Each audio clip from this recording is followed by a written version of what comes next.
جس کے ذمے قربانی واجب ہے وہ قربانی ادا کرے. اور ایک حدیث میں آتا ہے کہ رسول کریم صلی اللہ علیہ وسلم کی طرف منسوب ہے کہ آپ نے فرمایا کہ جس شخص کے اندر استطاعت ہو قربانی کرنے کی اور وہ قربانی نہ کرے تو ہماری عیدگاہ پہ بھی نہ آئے، عیدگاہ کے قریب بھی نہ پھٹکے. یہ بعید بیان فرمایا اگر استطاعت ہے. البتہ استطاعت پر موقوف ہے. اللہ تعالیٰ نے کوئی حکم ایسا نہیں دیا جو انسان کی وسعت سے باہر ہو. اور اس کی مقدار جو فقہاء کرام نے مقرر کی ہے وہ ہے 52.5 تولہ چاندی کی قیمت، جو آج کل کے حساب سے تقریباً 60-70 ہزار روپے کے قریب بنتی ہے. اگر اتنے پیسے آدمی کے پاس موجود ہیں یا اتنے پیسوں کا سونا موجود ہے تو پھر اس کے اوپر قربانی واجب ہو جاتی ہے. یا اس کے بعد نقد رکھے ہیں، چاہے اس پر سال بھی نہ گزرا ہو اور چاہے وہ زیور کی شکل میں ہو یا ضرورت سے زیادہ سامان کی شکل میں ہو تو قربانی اس پر واجب ہو جاتی ہے. تو اس کو اللہ تبارک و تعالیٰ کا حکم سمجھ کر ادا کرنا چاہیے.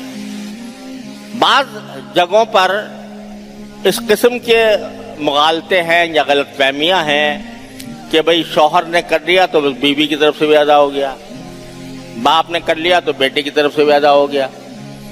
یہ بالکل غلط بات ہے. جیسے باپ کی نماز سے بیٹے کی نماز ادا نہیں ہوتی، شوہر کی نماز سے بیوی کی نماز ادا نہیں ہوتی. دونوں کا الگ الگ فریضہ ہے. شوہر کا الگ فریضہ ہے کہ نماز پڑھے، بیوی کا الگ فریضہ ہے کہ نماز پڑھے.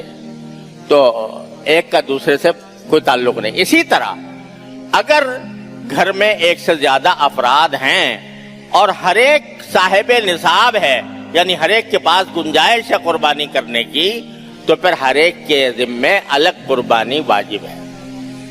لہذا یہ جو خیال پیدا ہوتا ہے لوگوں کے دلوں میں کہ بس چلو گھر میں ایک ہو گیا تو بس کافی ہے، یہ خیال درست نہیں ہے. ہر ایک آدمی کو یہ کام کرنا چاہیے اور اللہ تبارک و تعالیٰ کی اطاعت کے جذبے سے کرنا چاہیے، اللہ تعالیٰ کا حکم ماننے کے جذبے سے کرنا چاہیے.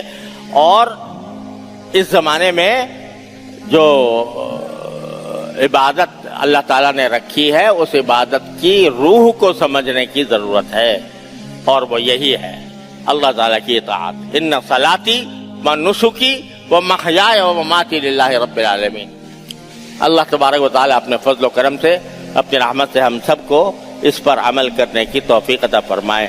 وآخر دعوانا الحمدللہ رب العالمین. انشاءاللہ دارالعلوم میں عید الاضحیٰ کی نماز صبح 8 بجے ادا کی جائے گی. دارالعلوم میں عید الاضحیٰ کی نماز 8 بجے ادا کی جائے گی اور یہیں مسجد میں انشاءاللہ نماز ہوگی. اگر ہو سکے تو اپنے ساتھ مصلی لے کر آ جائیں. السلام علیکم.